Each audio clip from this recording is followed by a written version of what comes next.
Hello everybody, in this tutorial I'll show you the spots where you can find soil so you can start planting your vegetables.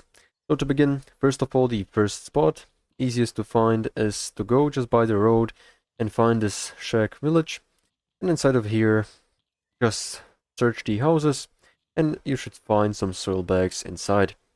So just go around all of the houses and search them thoroughly so you don't miss any. Once you've gathered some soil bags, there's an option that you can craft soil bags from the existing one that you have, and this is by using scrap wooden blocks and some water, and also one soil bag. You can get scrap wood by chopping down trees using a hammer, and water by collecting it inside of a bucket and then creating it inside of the craft bot, or by using a pump with a chest and some kind of button to power it. So another option is to find these big fields of corn and wheat, and here there is going to be usually a spot where it is going to be filled with these soil patches.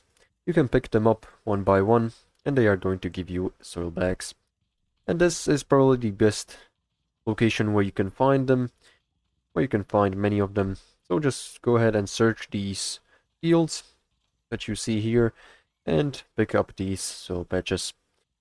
Also, there's going to be a little shack where you can find these soil bags also. So this is pretty much all how to get soil bags in Scrap Mechanic. Make sure to like and subscribe if you found this helpful, and see you in the next one.